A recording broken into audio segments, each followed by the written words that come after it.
Pemirsa, polisi akan menindak masyarakat yang terlibat kericuhan dan bertindak anarkis di Kampung Pulo, Jakarta Timur saat dilakukannya penggusuran pada Kamis pagi. Sementara pihak pemerintah Provinsi DKI Jakarta menegaskan jika pembebasan lahan di Kampung Pulo telah disosialisasikan sejak lama.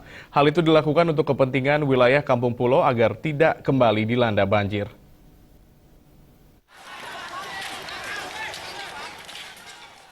Adanya penolakan dari sebagian warga Kampung Pulo, Jakarta Timur untuk ditertibkan tempat tinggalnya hingga berujung pada aksi anarkis membuat aparat penegak hukum, dalam hal ini Polres Jakarta Timur dan Polda Metro Jaya akan bertindak tegas. Meski demikian, upaya persuasif terhadap masyarakat Kampung Pulo akan lebih dikedepankan dan meminta agar masyarakat Kampung Pulo bisa mengikuti yang memang menjadi kepentingan umum.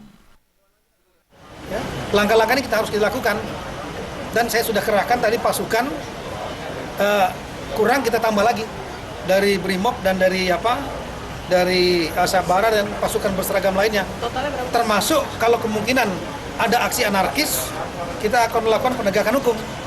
Jadi langkah-langkah hukum kita lakukan, tapi tentunya kita sangat berharap.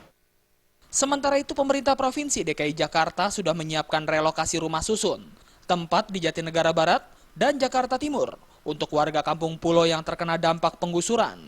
Dari 1.100 unit kamar rusun yang disediakan, 400 unit sudah dilakukan undian kepada masyarakat setempat. Bahkan 200 unit diantaranya telah diserahkan kepada warga. Sejajar dengan Kampung Pulo ini, ya, dampaknya sangat positif. Ya. Nah, ini sekarang kita akan melakukan penurapan ya, atau pemasangan seatbelt ya, sepanjang Kali Ciliwung itu sampai ke sodetan interchange yang kita mau buat dari Ciliwung ke BKT. Itu semuanya memang harus kita tertibkan. Ya.